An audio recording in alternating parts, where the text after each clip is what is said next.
भगवान शंकर भगवान विष्णु के पास में गए। भगवान विष्णु ने देखा कि आज शंकर स्वयं आए, स्वयं शिव। हमेशा भगवान शिव के पास में भगवान विष्णु पहुंचते थे।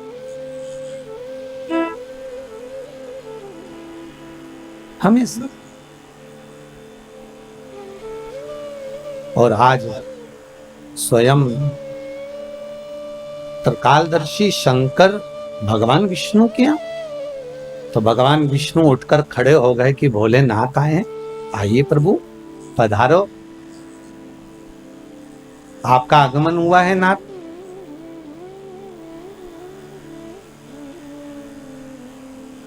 भगवान शंकर जैसे ही सामने पहुंचे तो भगवान विष्णु ने लक्ष्मी जी से कहा, लक्ष्मी संपूर्ण कार्य को छोड़ दीजिए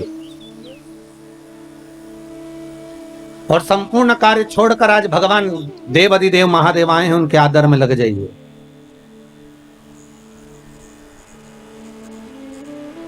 बड़ी मुश्किल से आए हैं, बड़ी मुश्किल से प्राप्त हुए हैं, जाओ इनके आदर में, इनके सम्मान में, इनके सत्कार में लग जाओ। जय।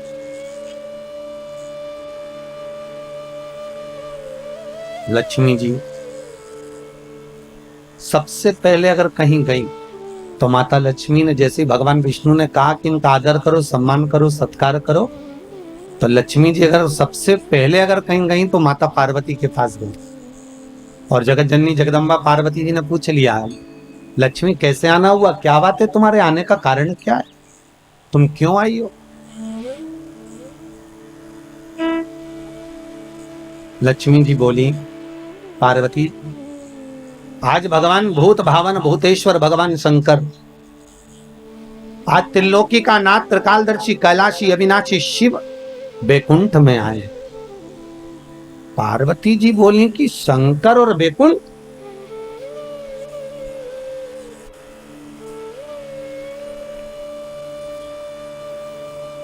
क्या चाहती हो?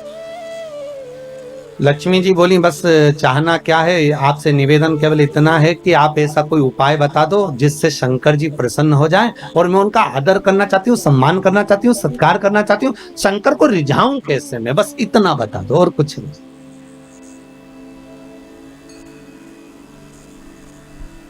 मैं भूत भावन भूतेश्वर को रिझाऊं कैसे, मैं शंकर जी को मनाऊं कैसे, बस इतना बता।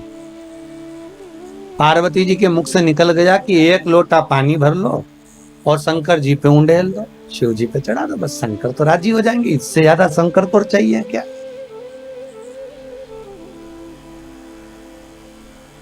अब लक्ष्मी जी ने बड़े मन से पार्वती से कहा कि शंकर को पानी तो चढ़ा दूंगी मैं, पर एक निवेदन करूं मैं कि शिव को कौन सा जल प्रिय लगता है, हम शंकर को कौन सा जल चढ़ाने कि शंकर प्रसन्न हो जाए।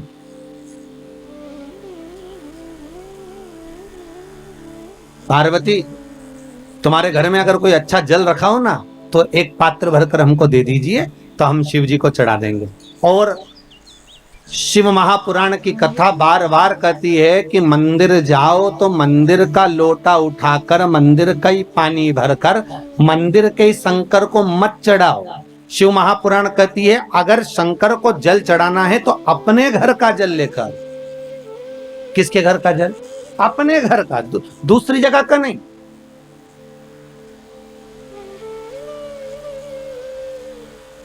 आपके द्वारा लाया गया, आपके द्वारा लेकर गया हुआ जल। अब पार्वती जी से लक्ष्मी जी ने एक लोटा पानी मांग लिया और वो जल ले जाकर लक्ष्मी जी जैसे ही पहुंची बैकुंठ में, भगवान शंकर को देखा, शंकर जी को देखकर लक्ष्मी जी ने एक लोटा पानी शिव जी पे डाल दिया। शंकर भगवान, अब अभी तो भगवान विष्णु को बोलना था हर हर महादेव, शंकर भगवान खुद बोल दिया हर हर महादेव। तो जैसे ही बोले हर हर महादेव तो भगवान विष्णु समझ गए जरूर कुछ गड़बड़ हो गई हो। तो भगवान विष्णु ने पूछ लिया भोलेनाथ जी से, प्रभु क्या बात है, आप हर हर महादेव बोल दिए। शंकर भगवान बोले, बात इतनी सी है कि बताओ पानी भी हमारे घर का लेके आइए, जो चढ़ा रही है वो पानी भी हमारे घर का।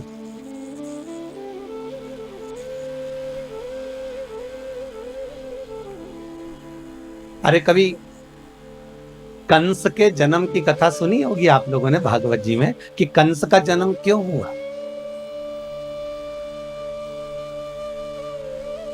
इतने अच्छे राजा के घर में, जिसके घर में सब धर्मात्मा थे, उसके घर में कंस जैसा बेटा कैसे पैदा हो गया था। उसका कारण केवल इतना सा था, ये कंस कौन था? पूर्व समय में कुबेर के दरवाजे का द्वारपाल। और कुबेर क्या करता था कि रोज इस द्वारपाल से कहता था कि मैं शंकर जी की पूजन करने जा रहा हूं, तो मुझे फूल ला कर दे दे। और ये द्वारपाल जाता था और बगीचे में जाकर और फूल तोड़ के ले आता था, और फूल तोड़ के लाता और कुबेर को दे देता। कुबेर जी शंकर जी को चढ़ा देते। तो शंकर जी को चढ़ाते तो ये जो द्वारपाल था, ये जिसके बगीचे से फूल लाता था, ना तो बगीचे के मालिक से पूछता था, ना बगीचे के सेवक से पूछता था, ना पेड़ से पूछता था, ना वृक्ष से पूछता था, ना डाली से पूछता था, और फूल तोड़े और लेकर आया और भगवान को चढ़वा दिए। बस इसलिए तो यह शास्त्र कह रहे, भले फूल लाकर उसने दिए, शंकर जी को भले चढ़े, पर गलती एक कर दी कि जिसके पेड़ थे, जिसके वृक्ष थे, जिसका पौधा था, ना तो माली से पूछा, ना पौधे से पूछा, ना वृक्ष से पूछा, अर्थात फूल की चोरी कर कर भगवान को समर्पित करवाता था। इसलिए इसका कंस का जन्म हुआ। कारण केवल इतना सा था कि अगर हम भगवान को अगर एक फूल भी चढ़ा रहे हैं, हम भगवान को अगर रिझा रहे हैं, तो भगवान को अगर फूल भी चढ़ा रहे हैं तो प्रयास करना कि पड़ोसी की अगर बाउंड्री से फूल तोड़कर ला रहे हो तो पहले पड़ोसी से पूछो क्या हम फूल लेकर चले जाएं, क्या हम फूल ले आएं। बघेल परिवार से भी निवेदन है, ध्यान रखना, 7 दिन कथा चले, बेलपत्री भी अगर तोड़ कर ला रहे हो तो पहले जिसके घर में पेड़ लगा है उससे पूछो कि हमें ये बेलपत्री ले जाएं, हमें शिव पुराण पर चढ़ाना है, हम क्या फूल तोड़ लें, हमें पूजन के लिए चाहिए माता रानी के लिए, या शंकर जी की पूजन के लिए चाहिए, हम दुर्वा तोड़ लें। या तो अपने बगीचे में लगा हो, अपने खेत में लगा हो, अपने गार्डन में लगा हो, अपने फार्म हाउस पर लगा हो, तो तुम प्रेम से तोड़ लो, कोई मना नहीं, क्योंकि वो तुम्हारा है। पर अगर किसी दूसरे के यहाँ से लेकर आ रहे हो तो पहले हमें पूछना पड़ेगा क्या हम आपकी ये वस्तु लेकर चले जाएं।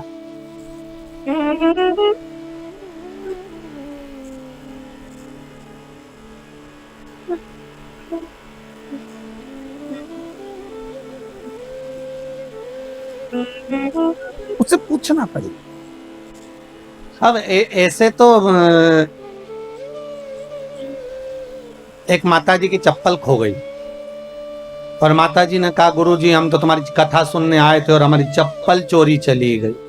मैंने कहा अच्छा है, भगवान ने कृपा कर दी, तेरे वैसे ही समय बेकार चल रहा था, तेरा शनि राहु केतु दूसरा ले गया। अच्छा, भगवान ने बड़ी कृपा करी तेरे ऊपर। फिर तुम कैसे गई? आओ हम दूसरे की ले गए।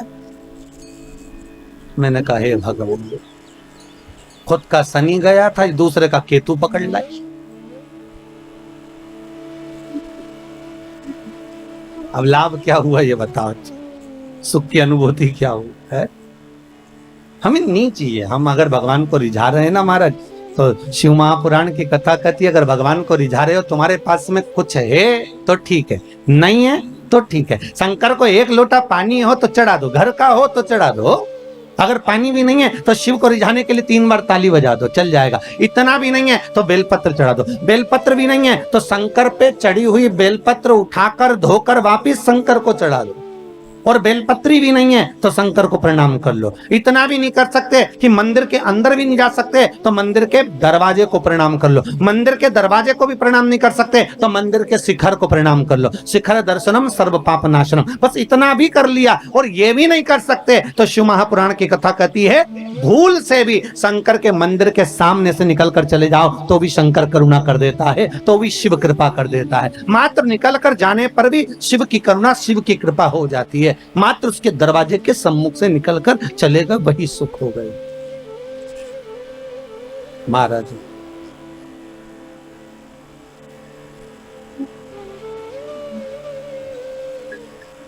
काहे की नैया बनी कौन है खिवैया,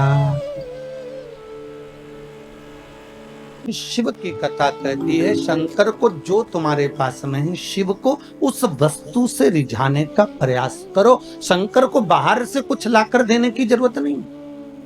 करो मंत्र जाप, करो नाम जाप।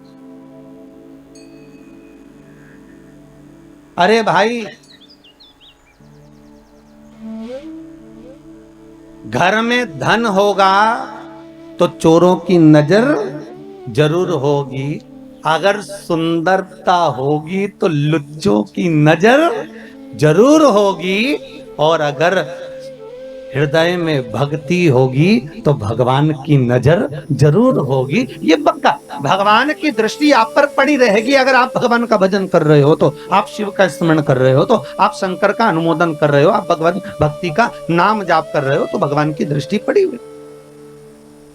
करो भजन बस। भगवान शिव ने जैसे कहा हर हर महादेव, भगवान विष्णु समझ गए जरूर कुछ बात हो गई है महाराज। हर हर महादेव शंकर जी बोले, मतलब भगत बोले चल जाए, पर भगवान बोले तो नहीं चले हो। और आज तो भगवान खुद बोल रहे हैं हर हर महादेव। तो भगवान विष्णु ने पूछ लिया, अब मन में बात रह भी नहीं चाहिए, रख के करो क्या। एक गुरु के सामने, माता पिता के सामने, घर के बुजुर्गों के सामने, घर के बड़े के सामने अपने दिल की बात कह देना चाहिए। और अगर किसी से नहीं कहो ना तो गुरु से तो कह ही दो। ये अपने जो इष्ट हैं, अपन जिनको मानते हैं, अपन जिसको पूजते हैं, उसके सामने कह दो।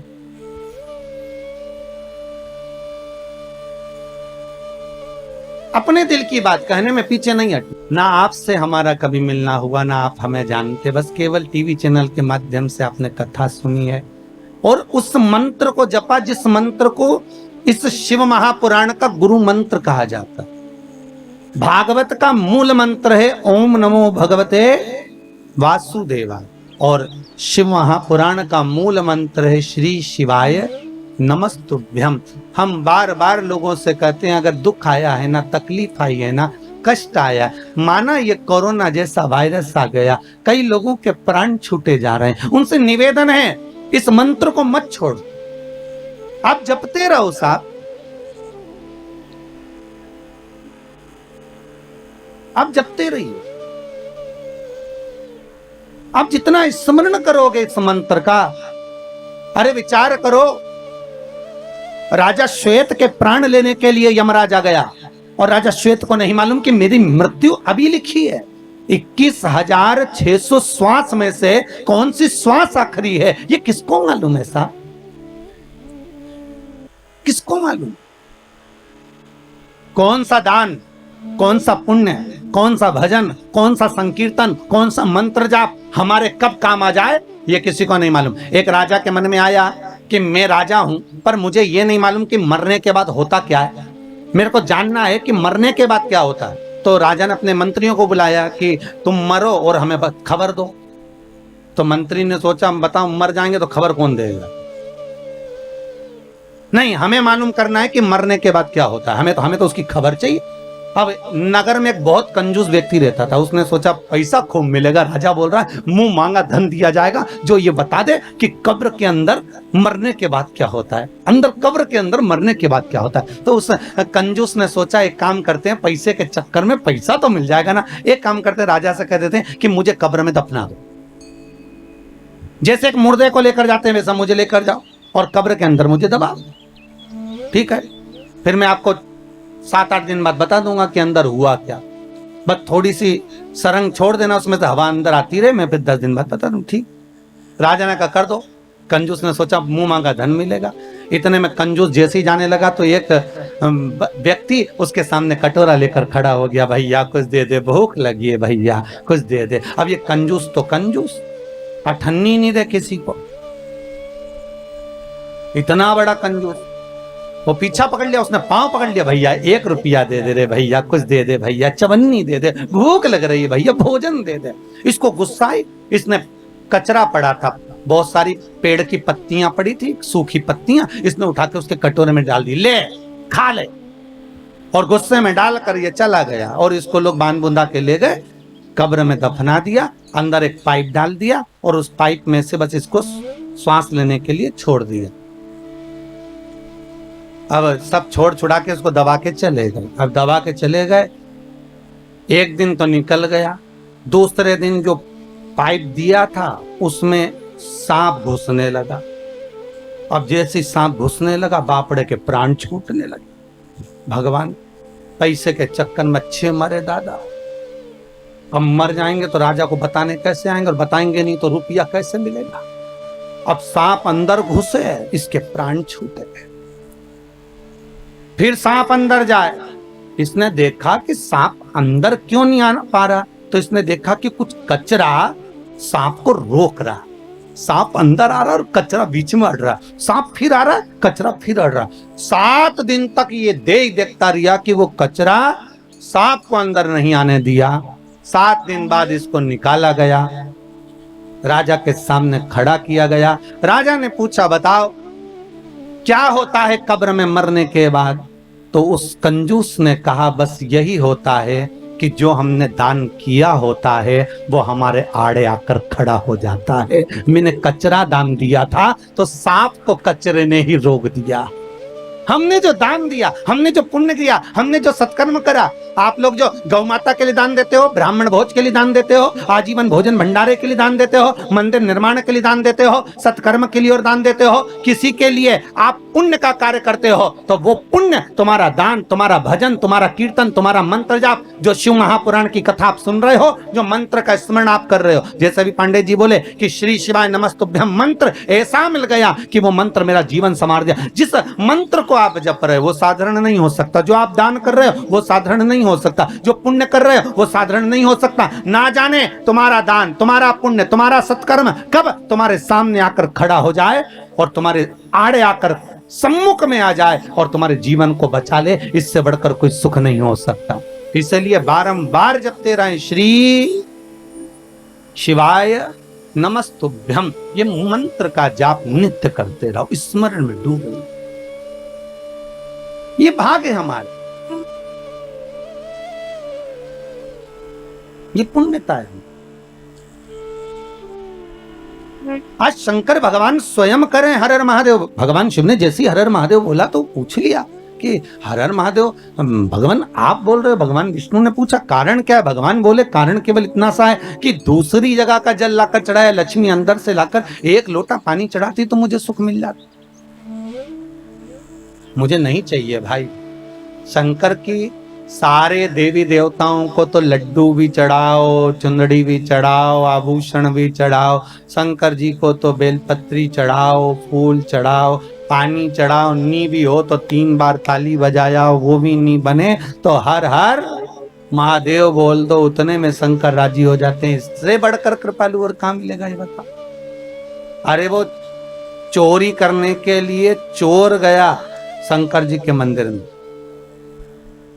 और चोरी का सामान नहीं था,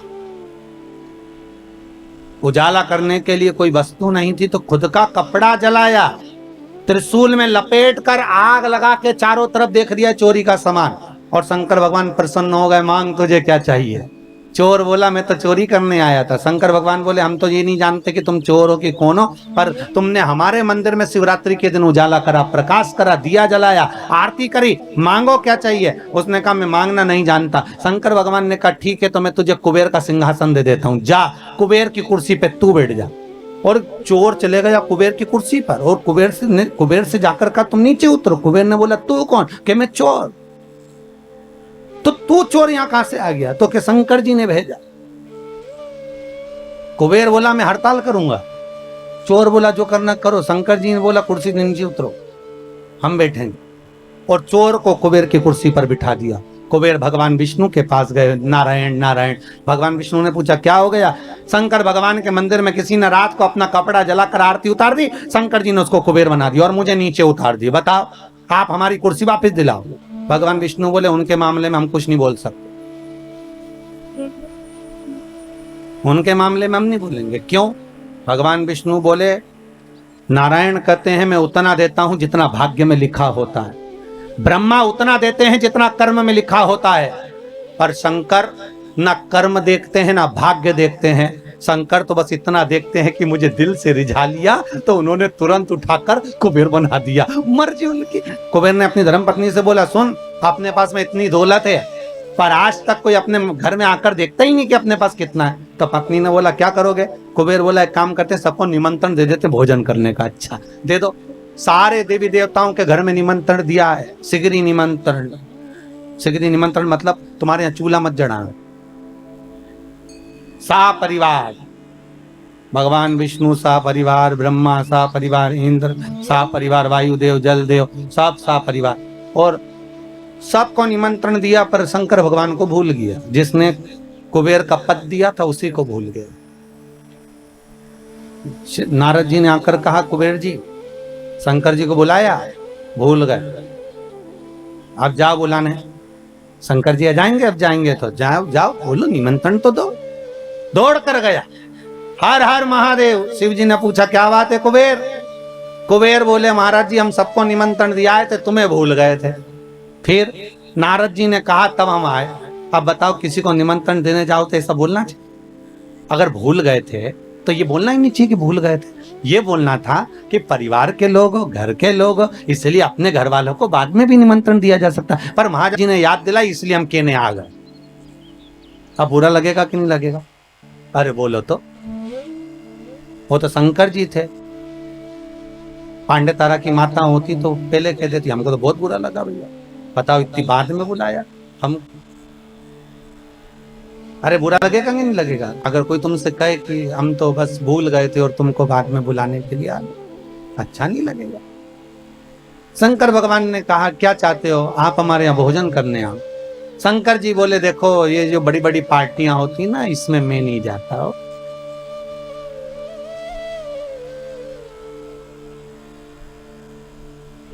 आप में से कितने लोग हैं जिनके घर में शादी होती होगी तो शमशान में पत्रिका देने जाते हो? अरे बोलो तो, कोई जाता है शमशान में पत्रिका देने के लिए? नहीं। शंकर जी बोले, भैया इतनी बड़ी बड़ी पार्टियां मैं अटेंड नहीं करता, मैं इतने बड़े बड़े फंक्शन, तो तुम्हारे यहाँ हमारे यहाँ किसको भेजोगे? शंकर भगवान बोले, एक काम करेंगे, गणेश जी को भेज देंगे।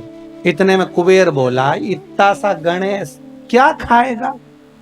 शंकर जी ने मन में सोचा, खाएगा तो तुझे ही मालूम पड़ जाएगा, अभी तूने देखा क्या। इतना सा गणेश हमारे यहाँ क्या खाएगा? फिर भी अब आप बोल रहे हो तो भेज देना, ठीक है, हो कोई बात नहीं। इतने में कार्तिकेय ने जाकर माता पार्वती जी से कह दिया, माँ, पिताजी ने बताओ भोजन करने के लिए गणेश जी को भेज रहे हैं, घर का बड़ा बेटा मैं हूं तो मुझे भेजना चाहिए ना। पार्वती जी ने शिव जी से पूछा, आपने कार्तिक को क्यों नहीं भेजा? शंकर भगवान बोले, पार्वती तू नहीं जानती कि किसको कहाँ भेजना। जब एक ही तारीख की 2-4 शादियां होती है तो किसको कहाँ भेजना है ये घर की अम्मा बोलती है कि बेटा वहां चले जाना, बड़ा छोरा वहां चले जाना, बड़ी बहू वहां चले जाना, छोटा बहू छोटा छोरा वहां चले जाना। तो घर की जो माँ होती है, पिता होता है ना, वो भेजते हैं, ठीक है। तो शंकर जी ने बोला, मेरी मर्जी, में क्यों भेजूं। जैसे ही गणेश जी आए, शंकर जी ने कहा, गणेश, हाँ पिताजी, कुबेर के यहाँ भोजन करने जाना है। गणेश जी बोले, मुझे मालूम था, इसलिए 1 हफ्ते से कुछ नहीं खाया है, 1 हफ्ते से नहीं खाया। शंकर जी मन में सोचे, औलाद तो हमारी, जब जाने की कहीं खुशी होती है ना तो लोगों को भूख नहीं लगती है। गणेश जी ने भी छोड़ दिया था खाना, और जैसे ही शाम को 7 बजे निमंत्रण चालू होना था, गणेश जी पहुंच गए 4 बजे। कितनी बजे पहुंचे? 4 बजे। और जाते सी आवाज लगाए, कुबेर भैया, ओ कुबेर भैया। अब कुबेर जी तो नहीं आए, कुबेर जी की पत्नी आ गई। क्या बात है? गणेश जी बोले, भोजन करने आए। अच्छा।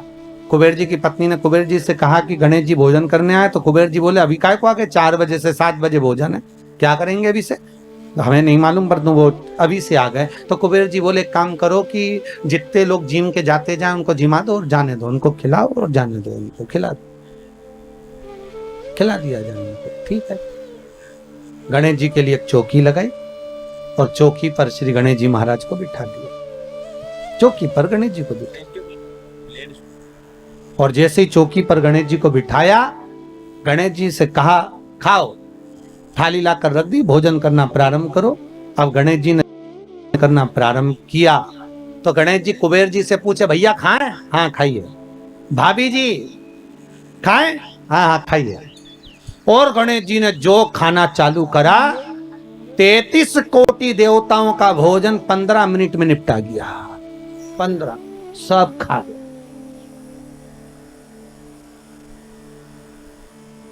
सारा।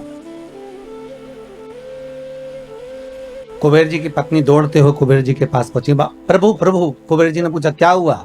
गणेश जी को क्या हुआ? नहीं नहीं, वो उसको कुछ नहीं होने वाला, वो तो खाने में लगा है। भोजन सब समाप्त तो हो गया, सूखा सामान रखिया।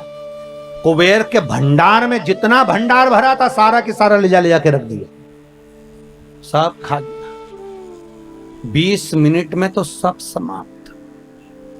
और आवाज लगा के बोल रहे, भाभी लियाओ। भाभी मन में सोचे, चूल्हा में जा काला, अब लाए तो क्या लाए, कितना खिलाए। चूल्हे पे बना बना कर थक गए, पर खाना बंद नहीं कर रहा। बड़ी आफत हो। भाभी लियाओ। भाभी दौड़ कर गई कुबेर जी के पास। कुबेर जी ने पूछा, क्यों क्यों घबरा क्यों रही है, हुआ क्या, ये तो बता। बस वो मांग रहा है, सब समाप्त हो गया। देव ऋषि नारद आकर बोले, श्रीमन नारायण क्या हो गया? नारद जी जैसे ही बोले तो कुबेर जी बोले, तुम्हारे कारण हुआ है। हम जा ही नहीं रहे थे निमंत्रण देने, और निमंत्रण देने चले गए तो उन्हें अपने बेटे को भेज दिया, और बेटा खाने में ऐसा जुटा है, उठने का नाम ही नहीं ले रहा। इतने में नारद जी बोले, पिताजी के पास वापस चले जा। शंकर जी के पास कुबेर जी जाकर बोले, प्रभु सब खा गया वो गणेश, सब खा गया, कृपा कर दो। शंकर भगवान ने एक दुर्वा तोड़ी, और दुर्वा तोड़कर तुरंत कुबेर जी को दी, और कुबेर जी को देकर कहा, ये गणेश जी को दे देना, ठीक है ले जा। अब कुबेर जी ने मन में सोचा, खाया इतना सारा है तो एक दूबा से क्या होगा। कुबेर जी और दूबा तोड़ लिए तो दूबा का बंडल बना के ले गए और गणेश जी को दिया, और गणेश जी से कहा, ले पिताजी ने भेजा। और जैसे ही गणेश जी ने दूबा ली और मुख में सूंड में रखी, और रखने के बाद गणेश जी खड़े होकर पेट पे हाथ फेर के बोले, कल का टाइम और बता दो। कुबेर जी हाथ जोड़कर बोले, जब तक कोई बुलाए नहीं तो जाना ही मत। उस दिन से गणेश जी का नियम है कि गणेश जी को लोग विराजमान भी करते हैं और गणेश जी को लोग विसर्जन भी करते हैं। विराजमान भी कर रहे हैं और विसर्जन भी। अहंकार आ जाता है व्यक्ति को, कभी कभी अभिमत्ता चरम तक पहुंच जाती है। सब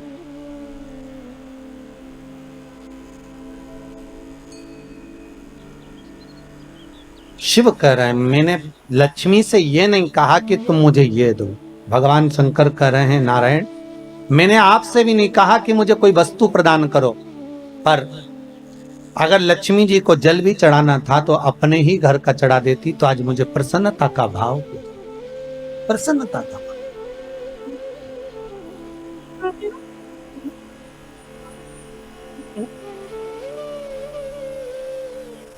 ब्रह्मदेव के कहने पर भगवान शंकर भगवान विष्णु के यहाँ गए।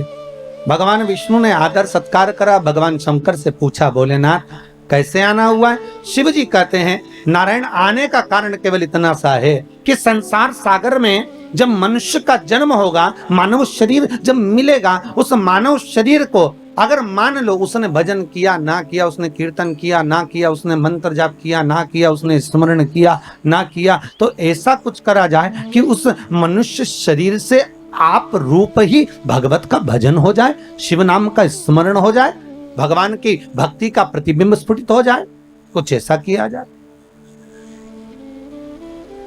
ठीक है, तो भगवान बोले क्या कर सकते? तो भगवान विष्णु ने भगवान शिव से कहा, प्रभु ये जो 21,600 श्वास मनुष्य के शरीर से निकलेगी ना, इस श्वास के अंदर आपसे निवेदन है कि आप इसमें समाहित हो जाए। बस इतना सा निवेदन, आप इसमें बस जाए, आप इसमें समा जाए। बहुत ध्यान देना, जब तक श्वास है तब तक शरीर है। जैसे ही श्वास समाप्त हो गई, शरीर नहीं रहेगा, शव बन जाए। क्या बन गया? शव। शरीर समाप्त।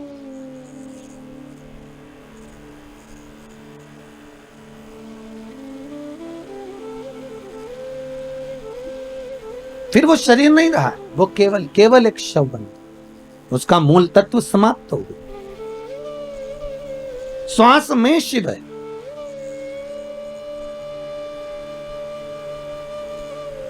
शंकर की कथा कर रही, ये जो श्वास है शिव कर रहे हैं, इसमें मैं समाहित हो जाता, ओंकार समाहित हो जाता। इसलिए बार बार आपको फिर निवेदन कर रहे हैं कि देखिए, परमात्मा को हर बार धन्यवाद देना ना भूले, हर क्षण में, हर पल में उस परमात्मा को धन्यवाद देते रहो। जरा अखबारों को, टीवियों को खोल कर देखिए, कई जगह आपको मिलेगा कि वहां ऑक्सीजन कम पड़ गई, ऑक्सीजन की टंकी कम पड़ गई। जरा विचार करो, एक मरीज को ऑक्सीजन की एक टंकी खत्म हो जाती है, समाप्त हो जाती है, तो पूरा परिवार हॉस्पिटल में खिन्न भिन्न हो जाता है। उस विचार करिए कि उस परमात्मा ने इस प्रकृति को बनाने के लिए कितनी ऑक्सीजन दी होगी और किस तरह से निशुल्क देकर इस संसार सागर में कितनी ऑक्सीजन देकर संसार के लोगों को जीवित रखा होगा। उस परमात्मा को बारंबार धन्यवाद देना चाहिए कि ये तेरी कृपा से हो, ये तेरी दया से हो रहा है, ये तेरी करुणा से हो रहा है, और तेरी करुणा बिना कुछ नहीं है। ये तेरे द्वारा प्राप्त हो।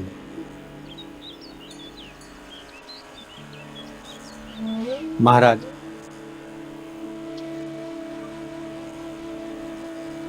हर पल, हर घड़ी, हर क्षण, हर श्वास में शिव का धन्य दिया। चंचुला देवी ने बारंबार धन्यवाद दिए, बारंबार। चंचुला देवी जिस समय पर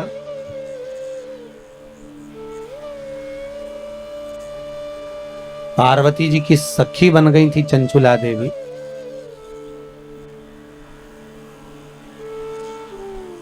पार्वती जी की सहेली जब बन गई थी चंचुला देवी,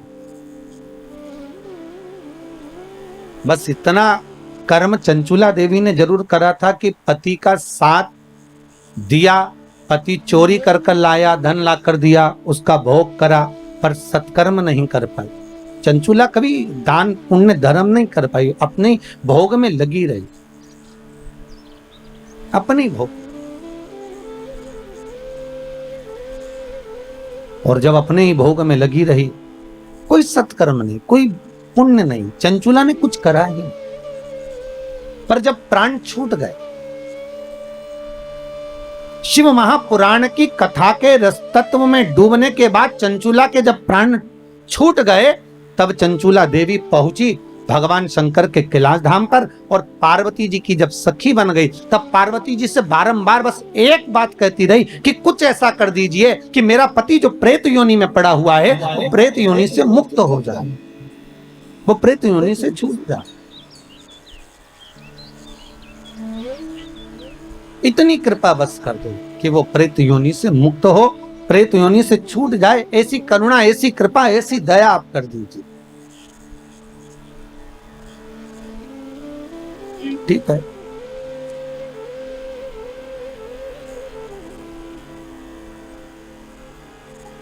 माता पार्वती जी ने चंचुला देवी से कहा था कि तुम जाओ और जाकर देव ऋषि नारद से कहो कि हमको हमारे पति के मोक्ष हेतु, उद्धार हेतु शिव महापुराण की कथा श्रवण करा दो, शंकर की। देव ऋषि नारद ने मना कर दिया था कि मैं शिव महापुराण की कथा नहीं सुना सकता, क्योंकि मुझे श्राप लगा है, मैं एक जगह बैठ नहीं सकती। कथा मेरा मित्र सुनाएगा, तुम रुको।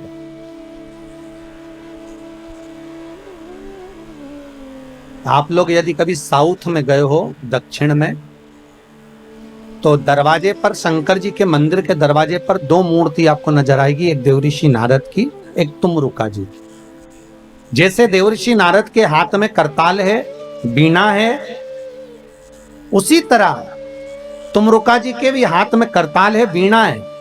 बस नारद जी और तुमरुका जी में अंतर यह है कि नारद जी का जो स्वरूप है वो मनुष्य जैसा, और तुमरुका जी का जो मुख है वो घोड़े का लगा। कभी कभी आपने ऐसा मुंह देखा होगा, ऐसा शरीर देखा होगा कि हाथ में करताले वीणा है और मुख घोड़े का लगा हुआ, घोड़े का, वो तुमरुका जी जो शंकर की कथा में नित्य डूबे रहते, नित्य शिव स्मरण में हर पल हर घड़ी हर क्षण डूबे रहते।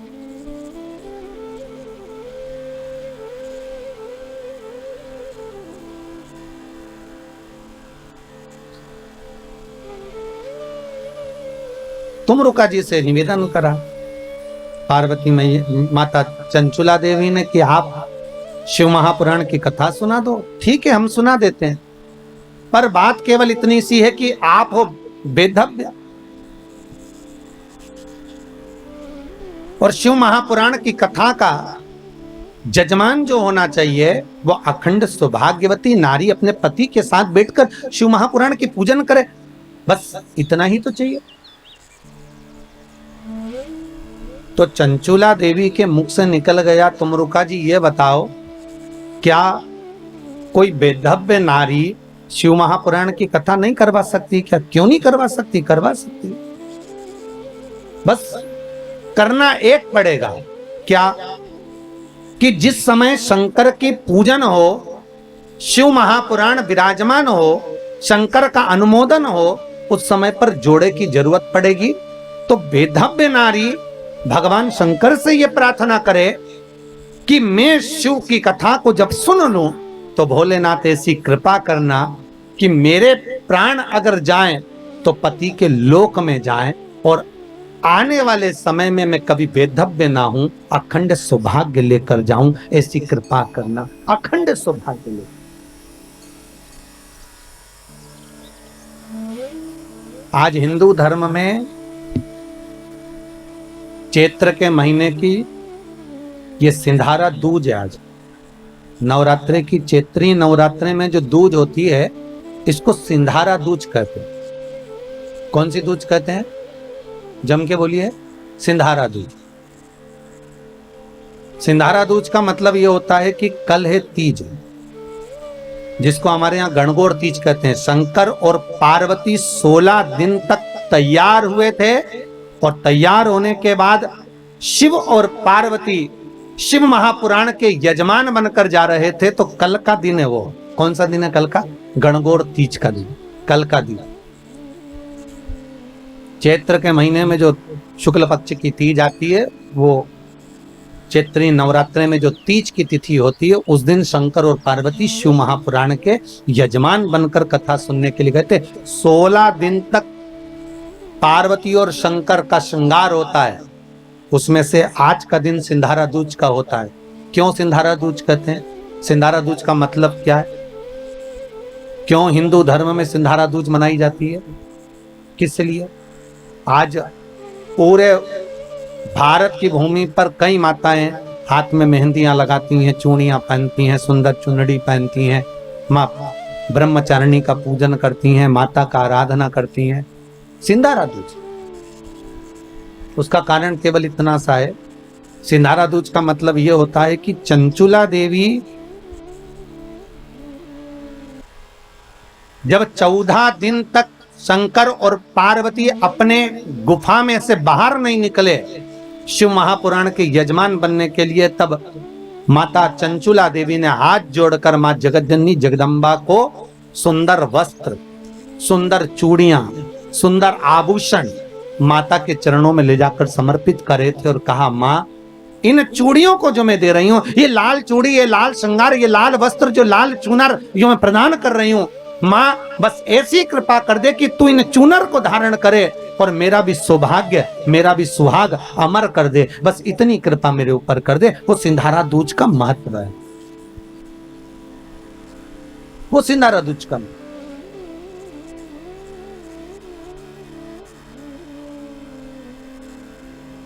आज भारत की भूमि की सभी माताओं को सिंधारा दूज का बहुत बहुत बधाई। माता पार्वती, गणगौर महारानी, ब्रह्मचारिणी महारानी, मां जगतजननी आपके सुहाग को अखंड सौभाग्यवती बनाए, यही भगवान से प्रार्थना। जैसे चंचुला देवी ने माता पार्वती से निवेदन करा था, आप भी एक भाव से निवेदन करो। हे मां, हे दया करनी, आप कृपा करो।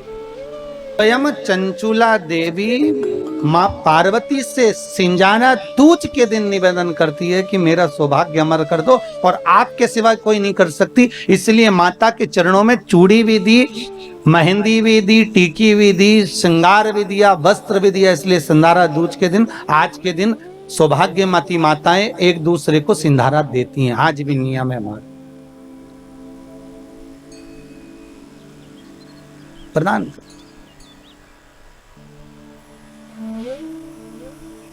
कृपा करो मां। शिव जी कथा का रस तत्व ग्रहण करने के लिए पधारे।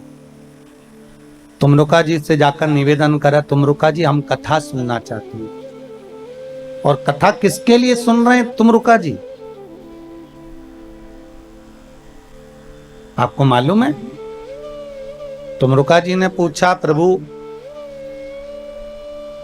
आप कोई भी कार्य करते हो तो जग कल्याण के लिए करते हो, इसलिए मुझे उम्मीद है कि आप जो कथा सुन रहे हो वो चंचुला देवी के पति के मोक्ष के लिए सुन रहे हो। एक बात पहले भी कही, आज फिर कह रहे हैं,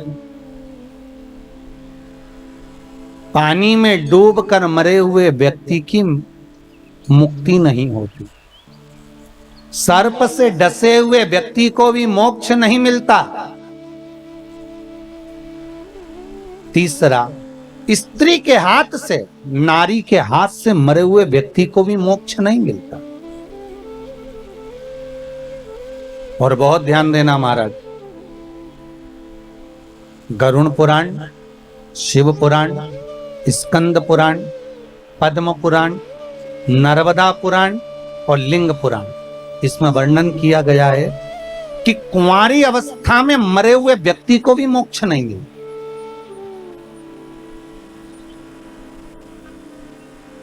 जो कुंवारी अवस्था में मर गए,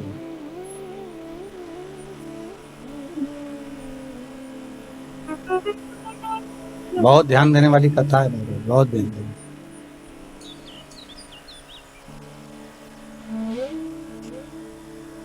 कुंवारी अवस्था में जो मर जाता है उसकी भी मुक्ति नहीं, उसका भी मोक्ष नहीं, उसकी भी गति नहीं।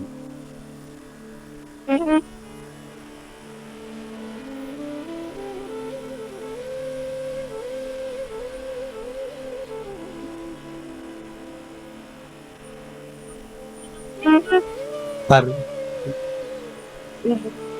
भागवत जी में आता है कि राजा परीक्षित को सर्प ने डसा था। आता है कि नहीं आता? सांप ने डसा राजा परीक्षित को और उसको मोक्ष मिला। तो पूछा गया, कहा गया कि यदि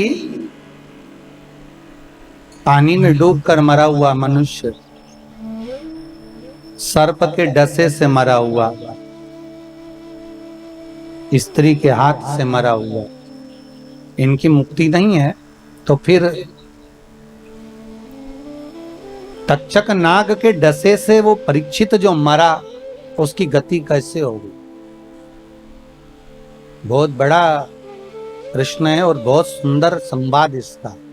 शास्त्र कहता है कि वो परीक्षित जिसको तक्षक नाग ने डसा है, सुखदेव जी महाराज कौन है? सुखदेव कौन है? जिन्होंने शंकर भगवान माता पार्वती को अमर गुफा में बैठकर अमर कथा श्रवण करा रहे हैं। एक कोटर में तोते का अंडा गिरा हुआ है और वो तोते का अंडा भीतर बैठे बैठे अमर कथा सुन रहा है। वो तोते का बच्चा जब पार्वती को निंद्रा लग गई तो तोते के बच्चे ने हुंकारा भरा। वो तोते का बच्चा, उसको मारने के लिए शंकर जी दौड़े तो वो तोते का बच्चा व्यास जी महाराज की धर्मपत्नी बीठिका के गर्भ में जाकर बैठ गया। तो तोते का बच्चा जो शुक है तोते के बच्चे को कहते हैं शुक, और व्यास जी की पत्नी के गर्भ से जन्मा इसलिए कहलाया देव। दोनों को मिला दो तो हो गया शुकदेव।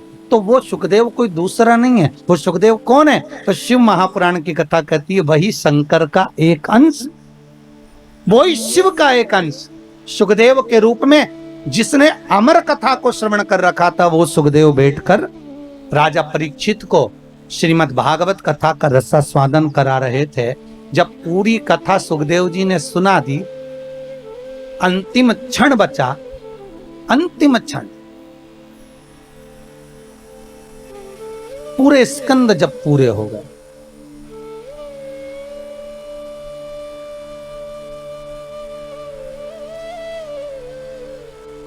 श्रीमद् भागवत के जब 18,000 श्लोक पूर्ण हो गए, अंतिम क्षण में राजा को कह दिया सुखदेव जी महाराज ने कि अब सांप आने वाला है, तुझे डसेगा, 7 दिन पूरे हो रहे हैं, जल्दी से गंगा जल से मुझे तिलक कर दो, गंगा रेती का दान कर दे तो मैं चले जाऊं।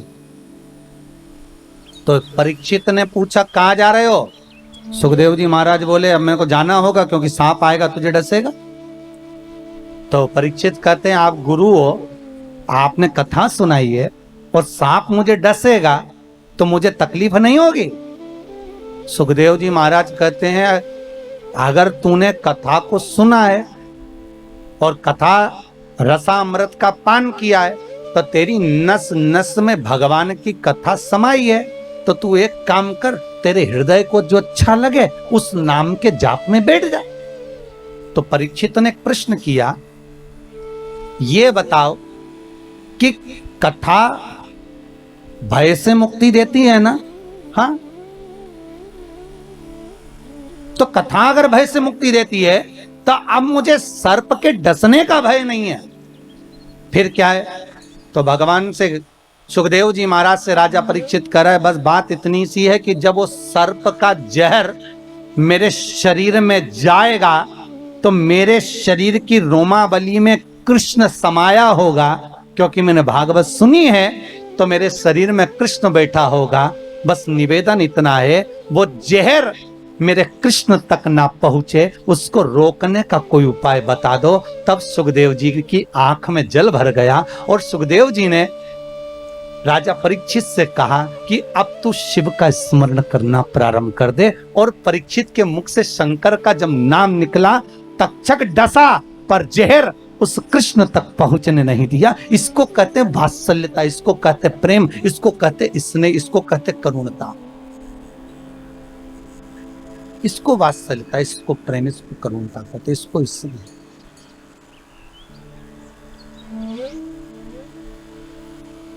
भागवत जी में आप लोगों ने सुना होगा, और सुना वहां तक होगा जहां तक भागवत जी में वर्णन है। पर देवी भागवत में सुखदेव जी और राजा परीक्षित का कुछ संवाद बड़े सुंदर सुंदर दिए गए महाराज। कभी योग लगे तो आप लोग देवी भागवत को उठाकर कभी पढ़ना, तो उसमें बड़ा सुंदर संवाद मिलेगा कि परीक्षित आखिरी में पूछ रहा है कि मुझे भय नहीं है मरने का, भय केवल एक बात का है कि जिस कृष्ण की कथा को मैंने सुना है, जिस कृष्ण के चरित्र को मैंने श्रवण करा है, वो कृष्ण मेरी रोमावली में समाया है। वो उस कृष्ण तक इस तक्षक नाग के जहर को मुझे पहुंचने नहीं देना, बस इतनी कृपा कर, वो ना पहुंचे।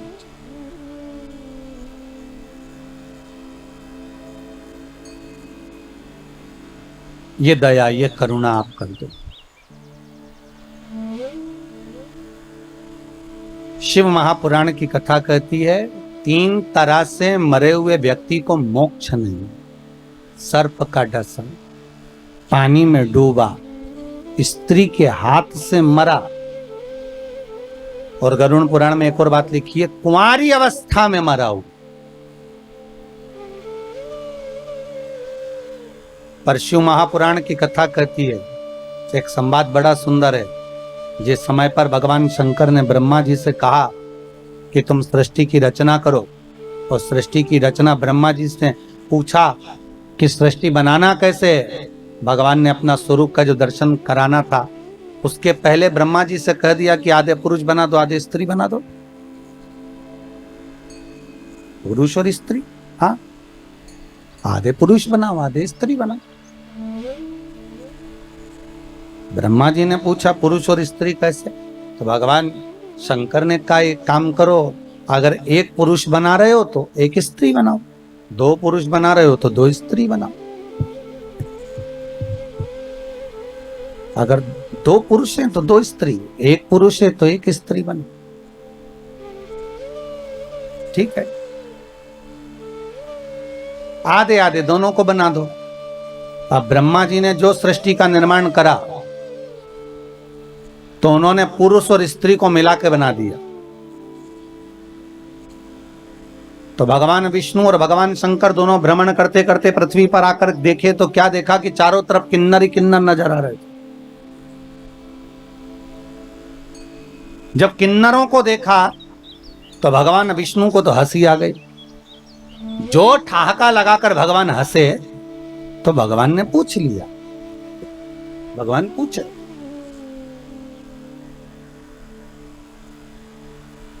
शंकर भगवान ने पूछा क्यों नारायण क्यों हंस रहे हो? भगवान विष्णु बोले भोलेनाथ जी आपको हंसी नहीं आ रही? शिव जी ने पूछा किस बात के लिए? ब्रह्मा जी को बोला था कि स्त्री और पुरुष बनाना, इन्होंने क्या बना दिया? पुरुष और स्त्री को मिलाकर किन्नर बना दिया। किन्नर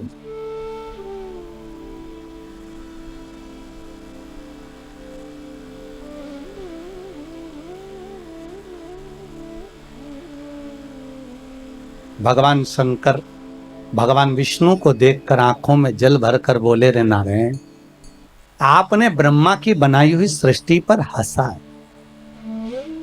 शिव कहते हैं सुनो हे नारायण, दुर्बल व्यक्ति पर, धनहीन व्यक्ति पर, बीमार व्यक्ति पर, शरीर से अपंग व्यक्ति पर, नेत्र विहीन व्यक्ति पर, श्रवण विहीन व्यक्ति पर, मुख बधिर व्यक्ति पर, शरीर से कष्ट भोग रहे व्यक्ति पर अगर कोई व्यक्ति हंसता है तो शंकर कहते हैं उस व्यक्ति पर जिस पर हंसा है उस जैसा एक जन्म उस मनुष्य को लेना पड़ता, उसके जैसा जिस पर तुम हंसे हो।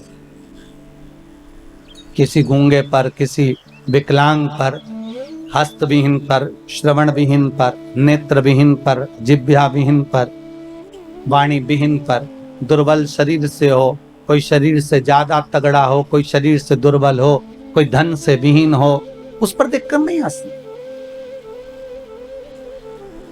अरे हो सकता है, हमारे यहां तो शिव महापुराण कथा कहती है कब घोड़े के दिन फिर जाएं ये किसको मालूम है।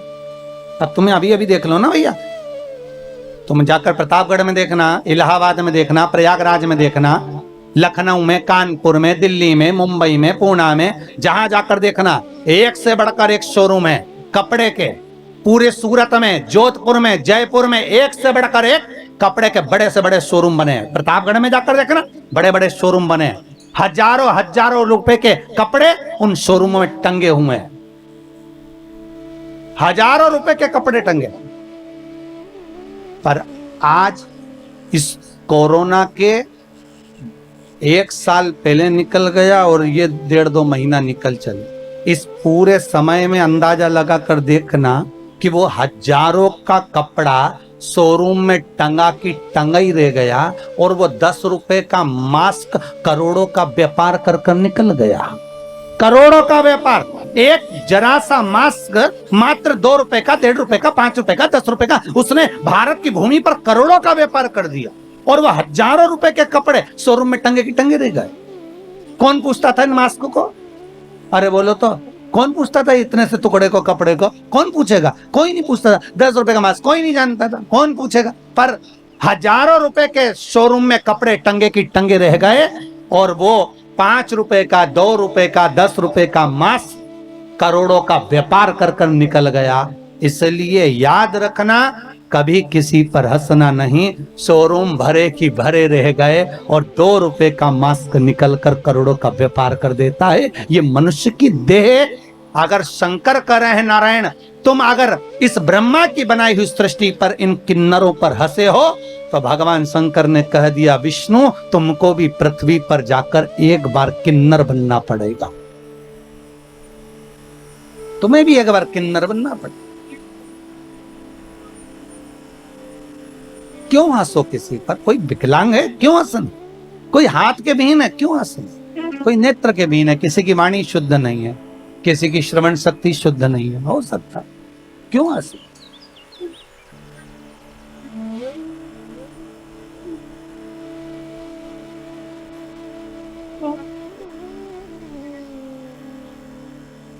बाल्य अवस्था में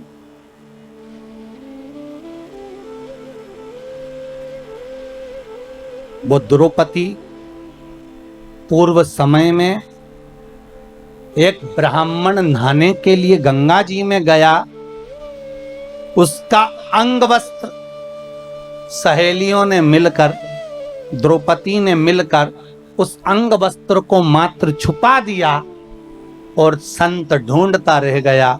उस तन के छोटे से टुकड़े को ढूंढ रहा है संत, और सखियां द्रौपदी के साथ उस संत के लिए हंस रही हैं कि वो वस्त्र कैसे ढूंढ रहा है।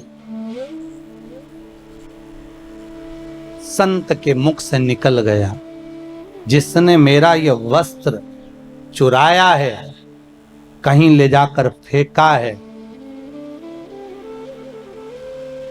बहुत समय के बाद यह वस्त्र मुझे वापस मिला है, किसी ने मेरे साथ छल किया है।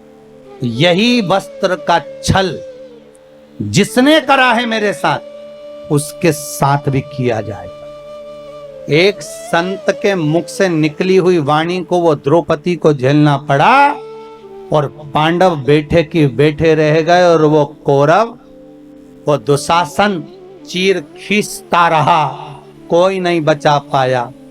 तब द्रौपदी की आंख में जल भर गया, गुरु द्रोणाचार्य के सामने जाकर खड़ी हो गई, गुरुजी आपने मुझे गुरु मंत्र दिया है, आप बचाओगे नहीं? तो गुरु द्रोणाचार्य ने कहा द्रौपदी तू भी ज्ञानवान है, तूने कृष्ण का अनुमोदन करा है, कृष्ण को भाई माना है, ध्यान लगा कर देख कि कर्म कौन सा करा था जिसके कारण आज तेरा चीर तेरे सामने खींचा जा रहा है। द्रौपदी ने हाथ ऊंचे करे, भगवान को पुकार रही है और ध्यान लगा कर देख रही है कि मेरा कर्म कौन सा था जिसके कारण आज मेरा चीर खींचा जा रहा है। दुनिया के लोगों को जब तकलीफ आती है, पत्रिका में दोष देखते हैं, वास्तु का दोष देखते हैं, ग्रह का दोष देखते हैं, परिवार में दोष देखते हैं, पर दुनिया के लोग अपने अंदर का दोष नहीं देखते कि तुमने कर्म क्या करा था जो आज भोग रहे हो। क्या कर्म करा है? द्रौपदी ने हाथ ऊंचे करे, पुकारा भगवान को, प्रभु मैंने कर्म क्या, और ध्यान लगा कर देखा कि एक संत का अपमान हो गया था, उसका अंग वस्त्र मैंने छुपा दिया था, इसलिए आज मेरा भी ये चीर खींचा जा रहा है। मैंने उसको नग्न अवस्था में छोड़ा था, इसलिए आज मेरा भी ये शरीर पर से वस्त्र जा रहा है। तब द्रौपदी ने कहा अब मेरे कर्म के भाग को कोई काट सकता है तो भगवान काट सकता है। आपसे भी कहते हैं अगर दुख आया, तकलीफ आई, कष्ट आया, बीमारी आई, रोग आ गया, मालूम पड़े कोरोना जैसी महामारी भी आपको सता रही है, डॉक्टर अपना काम कर रहे हैं, आप अपना काम करो और भगवान का भजन करो, जिससे ये कर्म का खेल थोड़ा सा कट जाए। हमारा जो भोग है कर्म का ये थोड़ा कटे और भोलेनाथ हमको स्वस्थ करे। उस बाबा से विनती करते रहे, श्री शिवाय नमस्तुभ्यम का जाप, ओम नमः शिवाय करें, चाहे महामृत्युंजय का जाप करें, पर जपें, उसके जपने से तुम्हारा काल तुमसे दूर तो हो ही जाए। शिव का स्मरण। ए नारायण तुम किन्नरों पर हंसे हो, इसलिए तुम्हें किन्नर बनना पड़ेगा। और आया समय जब द्वापर में भगवान कृष्ण आए, द्वापर में जब कृष्ण कौरव और पांडवों का युद्ध होना,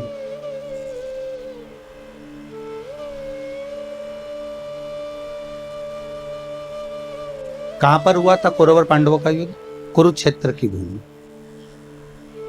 कौन सी भूमि है? कुरुक्षेत्र की भूमि। कहा? हस्तिनापुर। हस्तिनापुर मतलब दिल्ली। हस्तिनापुर से युद्ध लड़ने के लिए भगवान कुरुक्षेत्र गए। क्यों भैया? हस्तिनापुर में युद्ध क्यों नहीं लड़ा? क्या हस्तिनापुर में जगह नहीं थी युद्ध लड़ने के लिए? थी। और भगवान कृष्ण विचार करते हैं कि युद्ध के लिए भूमि वो होना चाहिए जिस भूमि पर एक दूसरे को मारने और काटने के लिए तैयार खड़े हो। कोई कोई जगह ऐसी होती है जहां पर भगवान का भजन होता है। कोई कोई किराए का घर भी ऐसा होता है जिस घर में बैठकर भगवान का भजन करने का आनंद आता है। कोई कोई घर ऐसा होता है जिसमें भगवान की भक्ति का आनंद आता है। कोई कोई घर ऐसा होता है जहां कथा का आनंद आता है। कोई कोई जगह ऐसी होती है जहां पर भगवत चर्चा का आनंद आता है। और कोई कोई जगह ऐसी होती है कि 2 मिनट माला पकड़ के बैठो और क्लेश मच जाता है। थोड़ी देर कटोरी पड़ी, उसके पीछे विवाद, पानी गिर गया उसके पीछे विवाद, जरा जरा सी बात में विवाद और विवाद चालू हो जाता है, बीमारियां चालू हो जाती है, रोग चालू हो जाता है। तो समझ लेना चाहिए इस भूमि का दोष है। श्रवण कुमार अपने माता पिता को लेकर कंधे पर कांवड़ में रखकर तीर्थ कराने चले। कंधे पर माता पिता को लेकर श्रवण कुमार तीर्थ कराने जा रहे हैं अपने माता पिता को लेकर। और माता पिता से हरी चर्चा करते करते गए और आगे जाकर श्रवण कुमार ने अपने माँ बाप को छकड़े में बिठाया और उठाकर खड़ा कर दिया और अपने माँ बाप से बोले, अंधे हो गए हो, पांव नहीं टूट गए तुम्हारे, खड़े हो, पैदल चलो। कौन बोले? श्रवण कुमार। अपने माता पिता से करें कि आंखों से अंधे हो, पांव से थोड़ी ना, खड़े हो और पैदल चलो। श्रवण कुमार की मां ने, सुहांगी ने अपने पति शांतिन मुनि से कहा, श्रवण कुमार के पिता से, कि आज बेटे को क्या हो गया है। शांतिन मुनि ने सुहांगी का हाथ पकड़ा और हाथ पकड़कर कहा, सुहांगी चुप रहो, पैदल चलो, चलो पैदल। श्रवण कुमार ने माँ बाप का हाथ पकड़ा, छकड़े से नीचे उतार कर अपने माँ बाप को पैदल लेकर चले। थोड़ी दूर निकलने के बाद श्रवण कुमार अपने माँ बाप के चरणों में गिर गए, पांव पकड़ लिए, पिताजी गलती हो गई, क्षमा कर दो, पिताजी मुझसे गलती हो गई, क्षमा करो, गलती हो, क्षमा। पत्नी ने पूछ लिया सुहांगी ने शांतिन मुनि से, आखिर श्रवण कुमार ने हमारा अपमान क्यों करा, हमको पैदल चलने का क्यों बोला। शांतिन मुनि बोले, सुहांगी जिस गांव में से निकलकर हम जा रहे हैं ना, ये गांव की जो जगह है ना, ये मय दानव राक्षस की है। मय दानव राक्षस ने इस गांव की जमीन के नीचे ब्राह्मणों को मार मार कर उनके शवों को दबा दिया, उनका रक्त पीता है। अच्छा, ये उस मय दानव की जमीन है। इतना गुस्सा करता था मय दानव, ब्राह्मणों को नष्ट कर देता था। ये मय दानव की भूमि पर जब तक श्रवण कुमार हमें लेकर चल रहा था, उसी भूमि का प्रताप ऐसा था कि श्रवण कुमार की बुद्धि बदल गई और उसने हमसे अपशब्द कह दिया। ये भूमि का दोष होता है। किसी किसी भूमि पर भगवान का भजन हो जाता है, किसी किसी भूमि पर लोगों से पाप हो जाता है। जिस भूमि पर पाप हो रहा है, समझ लेना ये भूमि का कोई दोष है जो अच्छा काम नहीं होता, भूमि का।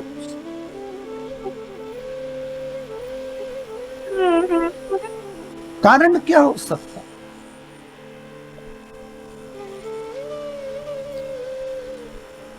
पाप थोड़ी देर का होता है, भोगना बहुत पड़ता है। पाप कितनी देर का? थोड़ी सी देर। और भोगना कितना पड़ेगा? अंदाजा लगाओ जरा। तो उस भोगने पर मत जाओ, यहीं का भोगना देख लो। किसी को चाकू मार दिया, कितनी देर लगा? अरे बोलो जरा, फिर चाकू मारा 2 मिनट, मर गया 5 मिनट, कितने मिनट लगे? जम के बोलिए, 7 मिनट। अब भोगना कितना है वो देखिए। पकड़ा गया, बंद कर दिया, 1 साल तक केस चला, 1.5 साल लग गया, 2 साल में निर्णय आया, 10 साल के लिए जम के बोलो अंदर गया। अब कितने साल लग गए? 10 तो अंदर, 2 बाहर, केस में कितने हो गए? 12। अब भोग।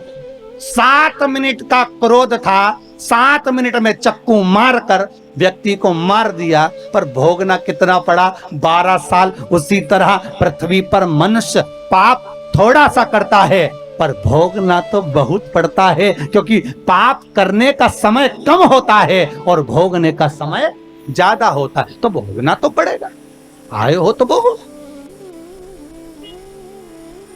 पाप थोड़ी देर का है, पर भोगना ज्यादा है।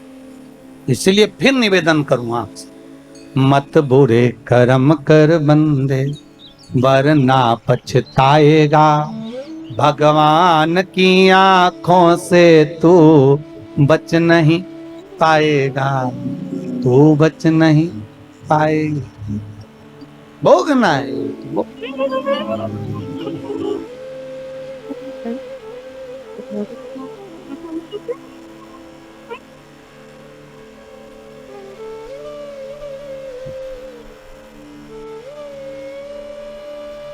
इसलिए भगवान से कहा करो, कभी कभी मौका मिल जाए और भगवान से कहने का जब समय मिले तो उससे निवेदन कर सकते कि हे प्रभु ऐसी कृपा करना कि शरीर से किसी को कष्ट न,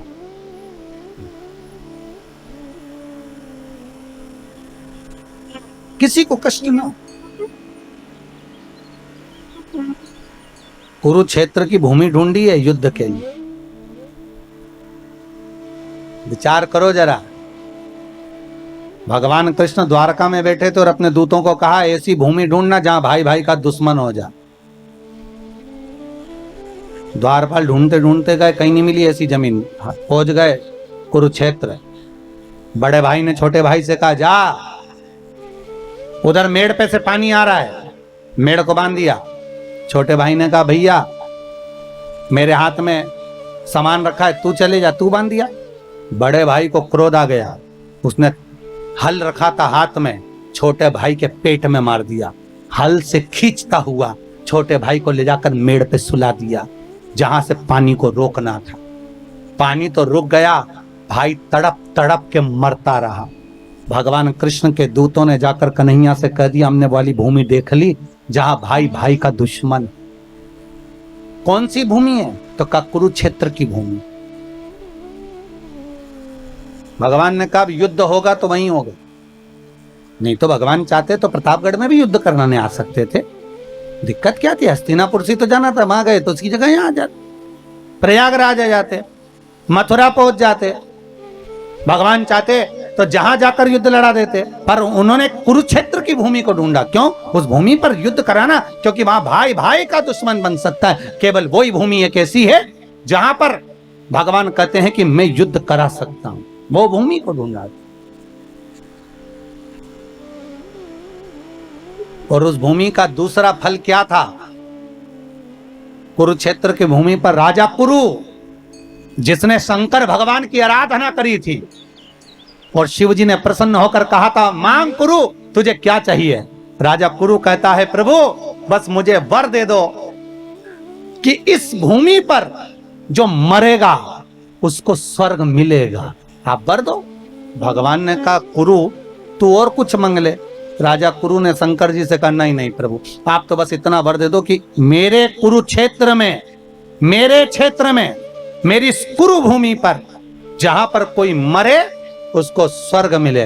तो भगवान कृष्ण को तो मालूम था कि शंकर जी ने वर दिया है, इस भूमि पर जितने मरेंगे बेचारे, अभी परिवार की लड़ाई में, कौरव और पांडवों की लड़ाई में ये दूसरे मरेंगे, और दूसरे मरेंगे तो इनका क्या फायदा होगा? जमीन मिलेगी तो पांडवों को, जमीन मिलेगी तो कौरवों को, ट्रैक्टर मिलेगा तो पांडवों को, ट्रैक्टर मिलेगा तो कौरवों को, मकान मिलेगा तो पांडवों को, राज मिलेगा तो पांडवों को। तो परिवार की लड़ाई में जो दूसरे मरेंगे इनका भी तो उद्धार होना चाहिए। तो भगवान ने मन में सोचा एक काम करो कुरुक्षेत्र में युद्ध लड़ाओ। कुरुक्षेत्र में युद्ध लड़ाएंगे तो जितने मरेंगे इनको कम से कम स्वर्ग तो मिल जाएगा। तो भगवान ने ये चतुरता कर कर कुरुक्षेत्र में युद्ध लड़वाए कि मरे तो बेकुंठ।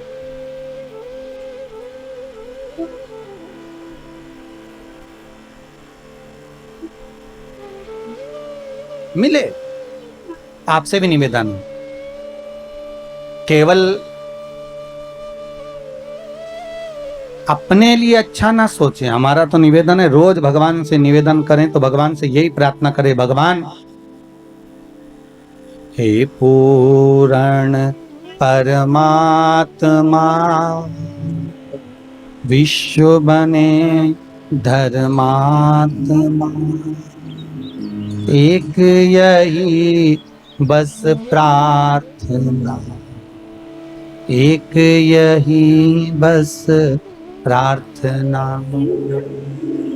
दुखी ना हो कोई आत्मा, हे पूर्ण परमात्मा, सुखी रहे सब आत्मा, हे पूर्ण परमात्मा। भगवान से प्रार्थना करो। नवरात्रि चल रहे हैं, आद्य शक्ति जगदम्बा की आराधना कर रहे हो, तो मां जगत जननी से निवेदन करो कि हे मां, पूरे परिवार का कल्याण कर, और परिवार के साथ पूरे नगर का, पूरे देश का कल्याण कर। ऐसी कृपा करो, ऐसी करुणा।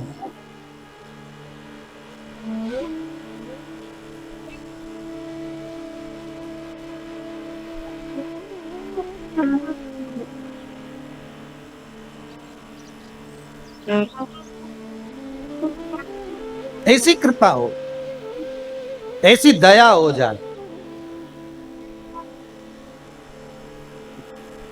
हे नारायण, तुमको भी पृथ्वी पर जाकर किन्नर बनना पड़ेगा। भगवान बने। द्वापर आया, कौरव और पांडवों का युद्ध हो रहा है। कुरुक्षेत्र की भूमि पर युद्ध मैदान में चंडी देवी आकर खड़ी हो गई, और चंडी ने कहा, ए कौरव और पांडव, युद्ध एक शर्त पर होगा, पहले मेरे लिए बलि चढ़ा। अपने अपने परिवार के एक एक व्यक्ति की बलि चाहिए। पांडव अपने भाइयों में से एक की बलि दे दे, और कौरव अपने भाइयों में से एक की बलि दे दे। कौरव तो खुश हो गए कि हम 100 में से एक बलि चढ़ गए, 99 बचेंगे।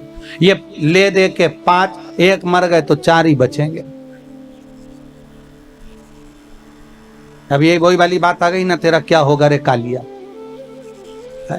अब ले दे के तो 4 बचे, अब 5 में से एक गया तो 4 ही बचे ना। है क्या करें। भगवान कृष्ण के पास खबर गई, कृष्ण के पास जैसी सूचना गई, भगवान कृष्ण ने अर्जुन को बुलाया। अर्जुन इधर आ। अर्जुन बोले, हाँ प्रभु, कल बलि चढ़ना है। अर्जुन याद कर, तो द्रौपदी को लेकर आया था। हाँ, फिर तेरी माता ने क्या कहा था कुंती ने? मेरी माता कुंती ने कहा था 5 बांट लो। फिर मैंने द्रौपदी से कहा था तुम्हें 5 पतियों की पत्नी बनना पड़ेगा। फिर द्रौपदी ने कहा बनने को तैयार हूं, पर शर्त एक है, एक एक पति के साथ में 1-1 वर्ष तक रहूंगी। मेरे पति के कमरे में अगर कोई दूसरा पति आ गया तो उसको 5 साल के लिए बन जाना पड़ेगा। अगर मंजूर हो तो मैं तुम्हें 5 पतियों की पत्नी बनने को तैयार। फिर सब अच्छा चल रहा था। भीम के साथ में द्रौपदी रह रही थी। पांडवों की 1-1 वर्ष के साथ में द्रौपदी को रहना था। एक ब्राह्मण का बालक आया, पिता आया, दौड़ कर आकर कहता है, अरे अर्जुन, मेरे बच्चे को शेर उठा कर ले गया, सिंह ले गया, मेरे बेटे को बचा ले रे अर्जुन। अर्जुन गया अपना धनुष लेने के लिए, गांडीव लेने के लिए, पर वो धनुष तो भीम के कक्ष में था। दौड़ा, बिना पूछे अंदर प्रवेश कर गया, धनुष को उठा लाया, ब्राह्मण के बच्चे को बचा लिया। ब्राह्मण के बच्चे को बचाया, और जब ब्राह्मण का बालक बच गया, ब्राह्मण का बालक बच भी गया, पर द्रौपदी ने हाथ जोड़कर कह दिया कि अब आपको 5 वर्ष के लिए वन जाना पड़ेगा। अर्जुन, फिर क्या हुआ? अर्जुन कहते हैं मैं 5 साल के लिए बन गया। वन में जाकर मैंने नागों की कन्या उलूपी के साथ में विवाह कर लिया। विवाह करने के बाद मेरा एक बेटा हो गया, उसका नाम आरावन था। क्या नाम था? आरावन। भगवान कहने लगे अब अर्जुन खड़े हो जा, उसी जगह पर जहां तूने विवाह किया था, जहां तेरा बेटा हुआ था। अब वो बेटा बड़ा हो गया होगा, ये तो तुम्हारी कुल का परिवार के एक व्यक्ति की बलि देना है, उसको लिया, उस आरावन की बलि देंगे, जा लेकर। अर्जुन गया, आरावन को कहा बेटा कौरव और पांडवों का युद्ध है, तुम्हें युद्ध में चलना है। आरावन ने कहा चलो चलिए पिताजी, चिंता मत करना, एक एक कौरवों को मार मार कर गिराऊंगा, आप बिल्कुल टेंशन ना लीजिए, चिंता ना करिए। जैसे ही आरावन आया, भगवान कृष्ण ने बुलाकर कहा आरावन तुम्हें मालूम है तुम्हें क्यों बुलाया गया है? आरावन ने कहा नहीं दादा हमको नहीं मालूम। आरावन आपको नहीं मालूम? नहीं, चंडी देवी को बलि चढ़ाना है कौरव और पांडवों में से एक एक परिवार के एक एक व्यक्ति की, तुम्हारी बलि चढ़ना है। आरावन कहते हैं दादा बलि तो चढ़ा दो, मना नहीं है, पर मैं कुंवारा हूं, मैंने अपनी माता उलूपी नागों की कन्या, मेरे नाना जो थे वो नाग थे, सांप थे, तो मेरे नाग नाना ने अपनी पुत्री उलूपी को बताया था, मेरी मां को बताया था, नाग कन्या को, कि हे पुत्री जो कुंवारी अवस्था में मर जाता है उसको ना पिंड मिलता है, ना तर्पण होता है, ना तिलांजलि होती है, ना गया जी में श्राद्ध होता है, ना ब्राह्मण को जिमाया हुआ भाग उस कुंवारी अवस्था में मरे हुए व्यक्ति को प्राप्त होता। जो कुंवारी अवस्था में मरा है उसको यह भाग नहीं मिलेगा, जो कुंवारी अवस्था में मरा है उसको ना पिंड, ना तर्पण, ना तिलांजलि, ना श्राद्ध, कुछ प्राप्त नहीं हो, कुछ नहीं मिलेगा।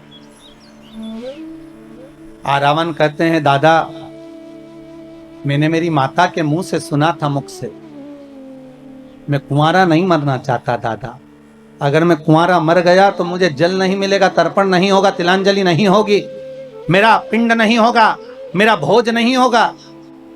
दादा आपसे निवेदन, आप मेरा विवाह कर दो, उसके बाद मेरी बलि चढ़ा दो। भगवान कृष्ण ने अर्जुन से कहा युधिष्ठिर नकुल सहदेव सब जाओ, जल्दी से एक लड़की ढूंढो, उसके साथ शादी कर देते। पूरे हस्तिनापुर में ढूंढा तो कौन बाप अपनी बेटी भी आएगा एक रात के लिए? कौन होगा जो लड़की भी आएगा एक रात के लिए? किसी ने लड़की नहीं दी, किसी ने नहीं दी बेटी। भगवान को लगा अब क्या करा जाए। भगवान कृष्ण को याद आया कि शंकर भगवान ने कहा था कि ए नारायण तुम किन्नरों पर हंसे हो, इसलिए तुम्हारा एक जन्म किन्नर का होगा। भगवान ने कहा एक आज ही जन्म ले लेता हूं, और भगवान कृष्ण किन्नर बन गए। आरावन के साथ रात्रि में शादी कर ली, फेरे डाल लिए, भांवर पढ़ ली, और शादी करने के बाद रात्रि को विवाह हो गया। सुबह आरावन की बलि चढ़ गई। भगवान फूट फूट के रोने लगे। आज भी हिंदू धर्म में किन्नर गले में मंगलसूत्र पहनते, मांग भरते, चूड़ी पहनते, बिछुड़ी पहनते हैं। कई कई लोगों के मन में आता है कि इनका पति कौन होगा किन्नरों का, तो शिव महापुराण की कथा कहती है आरावन किन्नरों का पति होता है, इसलिए आज भी किन्नरों का विवाह एक घड़े से किया जाता है, और सुबह उस घड़े को फोड़ दिया जाए। किसी पर हंसना नहीं। कोई वाणी से विहीन है, कोई श्रवण शक्ति से विहीन है, कोई हाथ पैर से विहीन है, कोई दुर्बल है, कोई अधिक हेल्थी है, कोई धन विहीन है, हमें उस पर हंसना नहीं है। ना जाने भगवान शंकर की कथा कहती है हम जिस पर हंसते हैं एक जन्म हमको भी लेना पड़ता है, एक जन्म।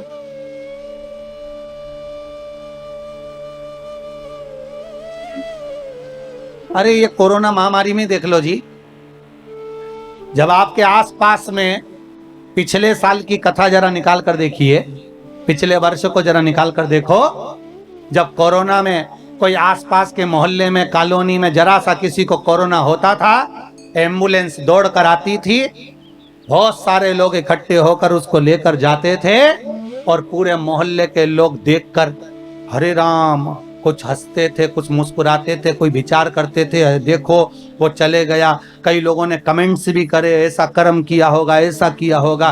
तो कई लोगों के मन में भाव आया। अब वही कोरोना पलट कर वापिस आ गया,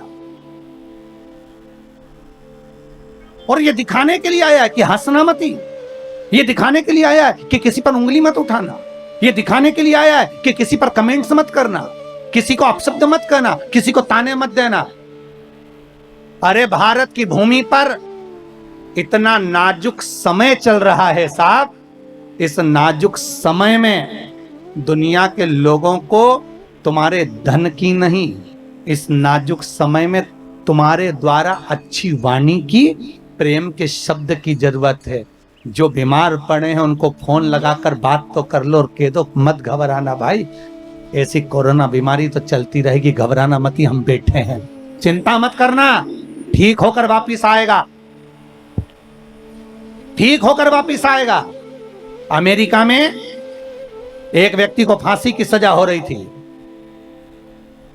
तो फांसी की सजा होने से पहले मेजर ने कहा एक काम करो, अब की बार फांसी की सजा चेंज करी जाए। क्या? एक जहरीले सांप से इस व्यक्ति को कटवा कर मरवाया जाए, फांसी की सजा नहीं दी जाए। दूसरे दिन कुर्सी पर बिठाया, आंखों पर पट्टी बांध दी और सांप की जगह 2 पिन उस व्यक्ति के पांव में चुभा दी। जैसे चुभाई वो व्यक्ति मर गया, उसके मुख से फेन निकल गया। वैज्ञानिकों ने रिसर्च करा, आखिर ये हुआ क्या? मेडिकल साइंस ने जानना चाहा, सांप तो काटा नहीं तो मरा कैसे, इसके शरीर में सांप का जहर आया कैसे? तो रिसर्च में निकला कि वो भय सांप का अंदर से इतना हो गया था कि मात्र पिन चुभने से भी लग गया कि सांप डस गया और वो शरीर में जहर बन गया और वो मर गया। तो आज के समय में दुनिया के लोगों को समझाओ कि मुख पर मास्क लगाएं, हाथ धोएं, सोशल डिस्टेंसिंग का पालन करें, पर घबराएं नहीं। ये कोरोना महामारी से डरने की जरूरत नहीं है। अपने पहचान वालों को फोन लगाकर उसको डराओ मत ही, उसको मैसेज कर कर घबराओ नहीं कि इतने मर गए, तेरा क्या होगा, उस हॉस्पिटल में इतने मर गए, ऐसा हो गया। घबराना नहीं है, डरना नहीं है, उस व्यक्ति को समझाना है कि तू ठीक होकर वापिस आएगा। शंकर पर विश्वास रख, श्री शिवाय नमस्तुभ्यम का जाप कर और उस शंकर को याद कर जो कालो कवि काल महाकाल है, उसको हर पल याद करते रहे तो मेरा बाबा वेंटिलेटर पे से भी उठाकर तुझे घर लेकर आएगा, ऑक्सीजन हटाकर तुझे घर के सुंदर आंगन में ले आएगा। उसको विश्वास दिला, उसको शंकर के प्रति समर्पित कर दो, उसका विल पावर मजबूत कर दो जिससे वो घबराए, वो डरे ना, उसको समझाओ। इतना डरा दे रहे हैं, शमशान में जगह नहीं है, मुर्दे कैसे जल रहे हैं, क्या कर रहे हैं, लोगों को इतना डरा दिया कि हर व्यक्ति को सर्दी जुकाम भी हो रहा है तो टेंशन लेके घर में ही डराओ। स्मरण, मेरे शंभु, मेरे त्रिकालदर्शी, मेरे कैलाशी, मेरे शिव, मेरा ओघड़ी, मेरा दातार, मेरा दयालु, मेरा शंकर, स्मरण करने वाला मेरा बाबा, मेरा शंकर, स्मरण, उसकी कृपा आई थी। महाराज, कर्मों का भोग है, भोगना तो पड़ेगा, भोगना पड़ेगा। बस इतना ध्यान जरूर रखो कि इस शरीर के द्वारा, इस मन के द्वारा, इस वाणी के द्वारा किसी का अपमान ना हो, किसी को अपशब्द ना कहा जाए, किसी के दिल को कोई ठेस ना पहुंचे। बहुत नाजुक समय है, सबके लिए मीठा बोलिए, सबका सम्मान करिए, आदर करिए, सत्कार करिए, किसी के लिए अपमानजनक शब्द ना बोलिए, किसी पर हंसिए नहीं, किसी को ये ना कहिए कि कर्म हो गया, जो जिसके लिखा है भाग्य में जो होगा। आप किसी का भाग्य लिखने वाले नहीं।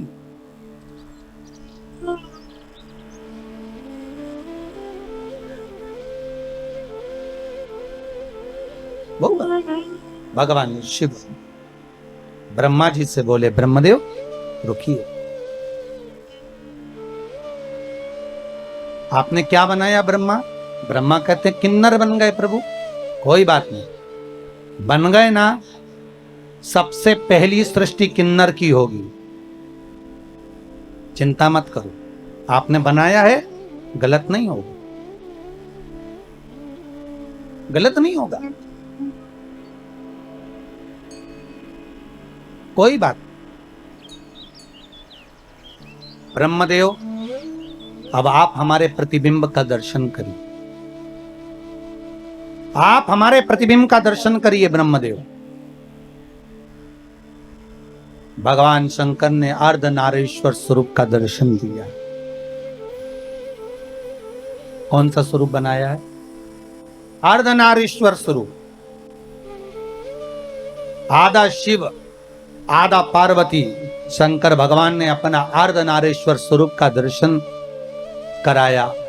और जो अर्धनारीश्वर स्वरूप का भगवान दर्शन कराते हैं, आधा शिव आधा पार्वती देखकर ब्रह्मा थकित रह जाते हैं। और ब्रह्मा भगवान शिव का जो स्वरूप देखा है, ब्रह्मदेव की आंखों से जल निरंतर बह रहा, जल निरंतर। पधारी अर्धनारीश्वर, जल निरंतर बह रहा।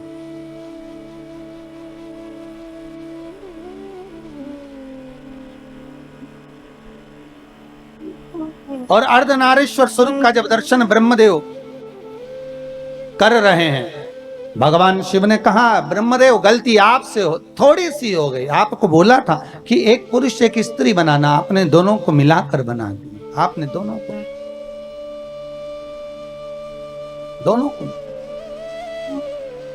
करा दर्शन अर्धनारीश्वर भगवान का। एक बार भाव से दोनों हाथ उठाकर हर हर महादेव। आज अपन ने भगवान अर्धनारीश्वर स्वरूप का दर्शन किया है, भाव भक्ति से आनंद के साथ। कल कथा में भगवान शिव के मंगल विवाह का भी दर्शन करेंगे। कल अपन भगवान के मंगल विवाह की ओर भी आगे बढ़ेंगे। एक बार जोरदार ताली बजाएं अर्धनारीश्वर भगवान के लिए। बोल अर्धनारीश्वर भगवान की जय।